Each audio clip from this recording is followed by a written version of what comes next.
When I walked into the church, everyone went silent. My photo was on the coffin. Candles flickered in rows along the wooden pews, casting shadows that danced across the faces of people I had known my entire life. My daughter Laura was crying in the front row, her face buried in her hands. My son Paul stood beside her, his jaw tight, his eyes dry. I stood there in the back, very much alive, wearing a black hat with a veil pulled low over my face, listening to them say goodbye to me. That's when I heard my son whisper to his wife, just loud enough for me to catch. Finally, it's over. Those three words hit me harder than any illness ever could. I felt my knees weaken. I gripped the back of the last pew to steady myself. This was my funeral. These were my children. And they were relieved that I was dead. My name is Marion Catherine Walsh, and I am 66 years old. I was born in this town, raised in this town, married in this very church 40 years ago, and I fully expected to be buried from this church someday. But I never imagined I would attend my own funeral while I was still breathing. Let me take you back to the beginning because this story, like most family stories, didn't start with betrayal. It started with love. Complicated, imperfect, sacrificial love. I married my husband Thomas when I was 24 years old. He was handsome, funny, hardworking, and he made me feel like I was the only woman in the world. We had two children, Paul, born when I was 27, and Laura, born 3 years later. Life was good, not perfect, but good. We lived modestly, saved where we could, took small vacations to the lake every summer, and built a life we were proud of. But when Paul was 10 and Laura was 7, everything changed. Thomas was killed in a construction accident, a scaffolding collapse. He died instantly, they told me. He didn't suffer, but I did, and so did our children. I was 37 years old, widowed with two young kids and a mortgage I could barely afford. I did what I had to do. I worked two jobs, mornings as a cashier at the grocery store, evenings cleaning offices downtown. I missed soccer games and school plays. I missed bedtime stories and homework help, but I kept a roof over our heads. I kept food on the table. I paid for braces and school trips and college application fees. I sacrificed everything, my health, my social life, my chance at finding love again, because that's what mothers do. Or at least that's what I thought mothers were supposed to do. Paul grew up angry. He never forgave the world for taking his father. He never forgave me for not being able to replace him. He went to college on loans I co-signed, got a degree in business, and moved to the city. He married a woman named Jennifer who came from money and looked at me like I was something she'd scraped off her shoe. They had two children I rarely saw. Paul called me maybe 3 times a year, Christmas, my birthday, and whenever he needed money. Laura was different. She was softer, kinder, more emotionally available. She became a teacher, just like I had always dreamed of becoming before I had to drop out of college to work. She married a man named Eric who was decent but distant. They had one daughter, my only granddaughter, who actually seemed to like spending time with me.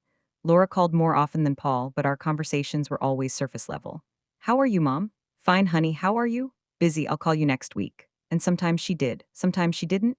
Over the years, I felt myself becoming smaller in their lives, less necessary, less noticed. I stopped expecting them to visit for holidays unless I offered to host and cook everything. I stopped expecting birthday cards or calls that weren't prompted by guilt. I told myself it was normal.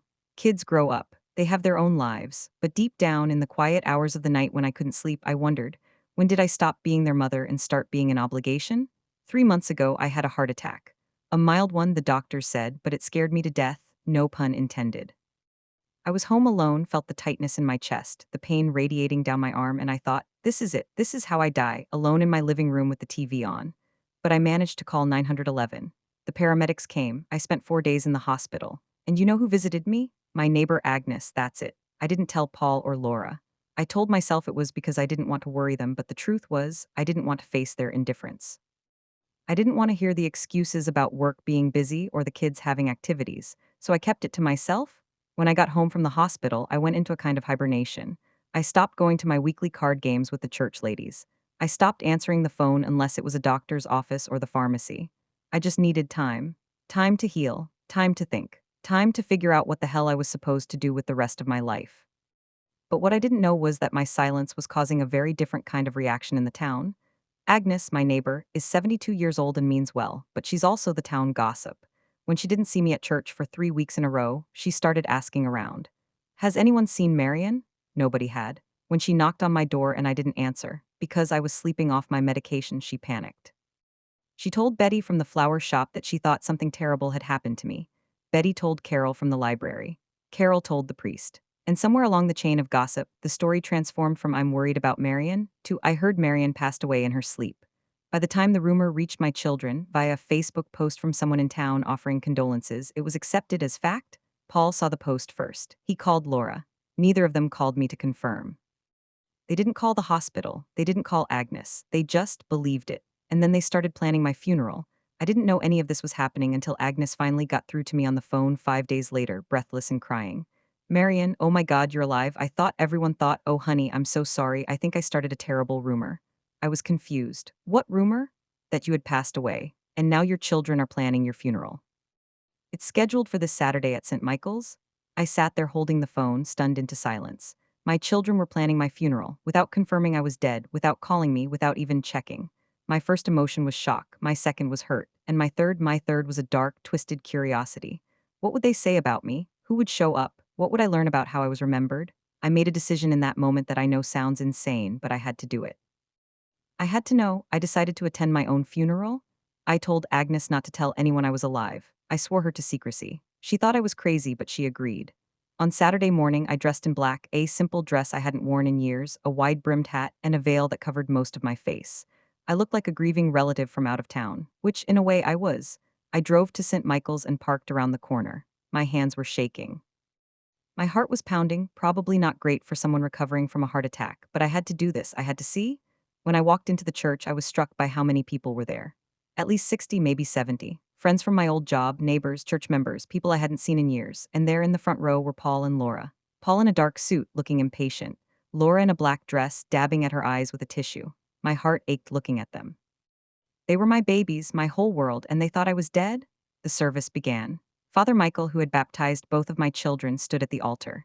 He spoke about the fragility of life, the importance of cherishing those we love while we have them. He spoke about me in the vague, generic way priests do when they don't really know the deceased well. Marion was a devoted mother, a hard worker, a woman of faith. All true, all surface level. All missing the point of who I actually was? Then Laura stood up to give a eulogy. My heart clenched. I leaned forward slightly, straining to hear every word. She cleared her throat, looked down at a piece of paper in her trembling hands, and began. My mother was complicated. She worked hard. She sacrificed a lot. But she was also distant, cold sometimes. She never really knew how to show love the way we needed her to. She did her best, I suppose, but it was never quite enough. I felt like I'd been punched in the stomach. Distant, cold, never quite enough. Is that really how she saw me? All those years of working myself to the bone, all those sacrifices, and I was cold? Laura sat down, crying softly. Paul didn't stand to speak. He just sat there, stone-faced, and then I heard it. He leaned over to Jennifer, his wife, and whispered, but not quietly enough. At least we can sell the house now. Finally get something out of all this. I gripped the back of the pew in front of me so hard my knuckles turned white. My son, my firstborn, the boy I had rocked to sleep every night after his father died, the boy I had worked 2 jobs to put through college. He was relieved I was dead because now he could sell my house? But then something unexpected happened. Agnes stood up. She walked to the front of the church, her face red and tearful, and she spoke without notes. I knew Marion for 40 years. She was my neighbor, my friend, and one of the kindest, most selfless people I have ever known. When my husband died, she brought me meals every day for a month.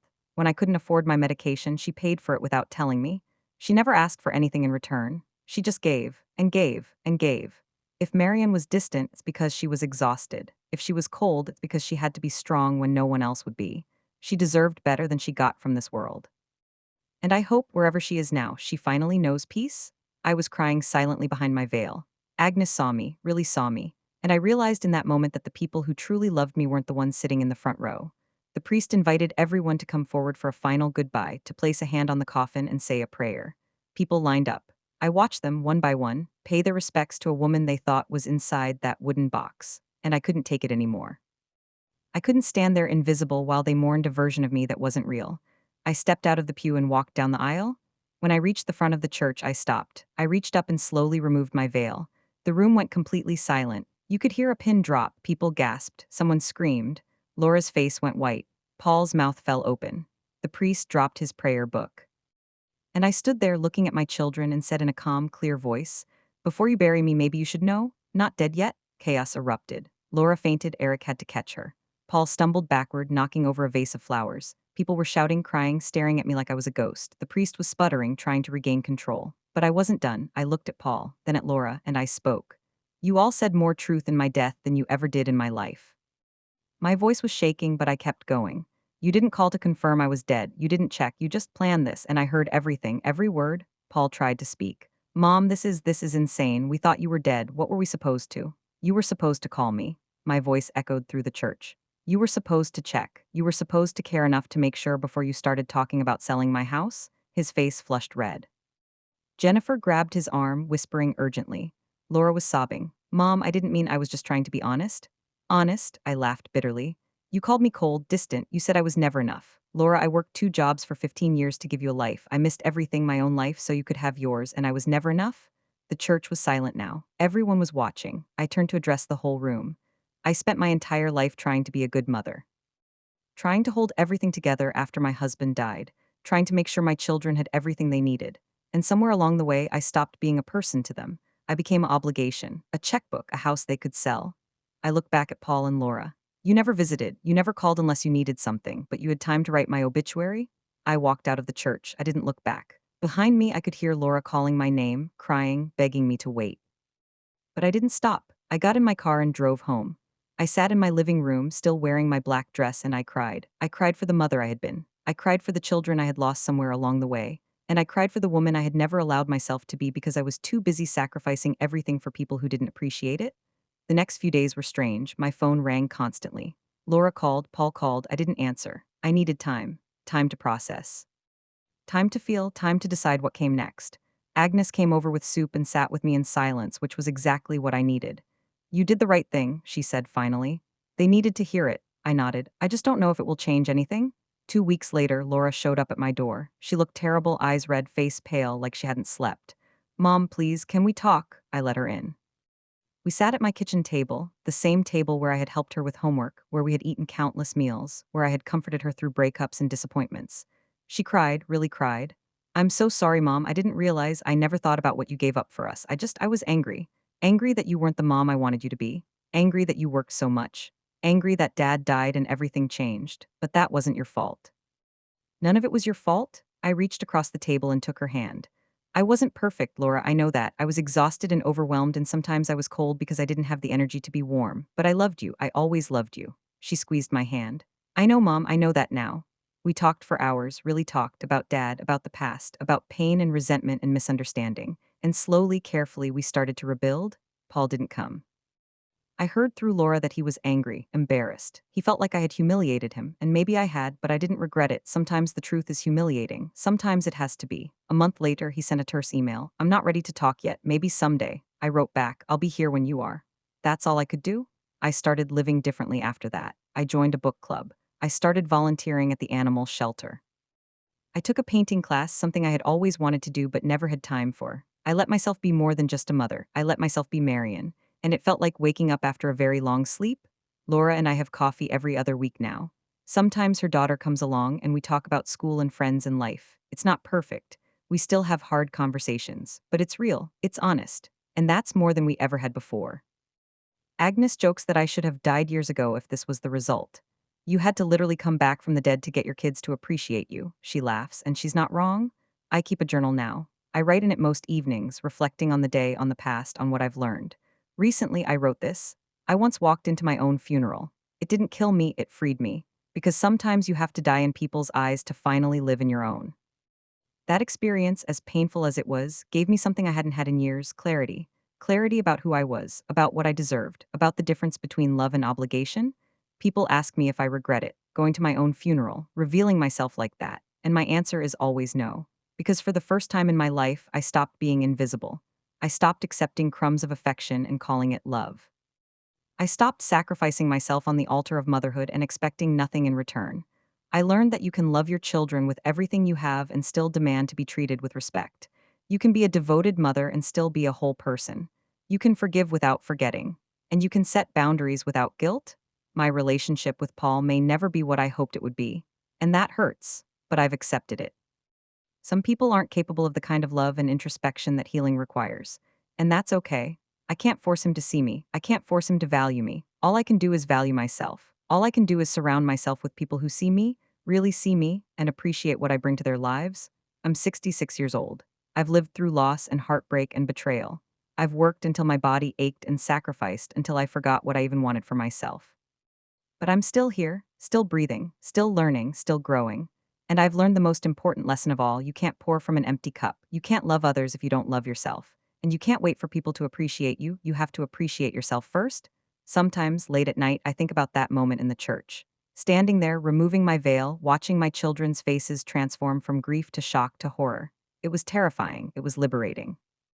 It was the moment I took my life back. Because the truth is, I had been dead long before that funeral. Dead to myself, dead to my own needs and wants and dreams. I had spent so long being who everyone else needed me to be that I forgot who I was. That funeral, my funeral, was the moment I came back to life. If I could go back and change things, would I? Would I work less, be warmer, demand more from my children? Maybe, probably, but I can't change the past. All I can do is live differently now. All I can do is honor the woman I was by becoming the woman I want to be. And that woman, she's strong, she's whole, she's enough. Not because anyone else says so, but because she finally believes it herself. I walked into my own funeral and heard what my family really thought of me. It broke my heart, but it also set me free. Because sometimes the only way to start living is to stop dying for other people. Sometimes the only way to be seen is to refuse to be invisible anymore. Sometimes the only way to find peace is to walk through the fire and come out the other side transformed. I did that, and I'm still here, still standing, still breathing, still becoming, and that is enough.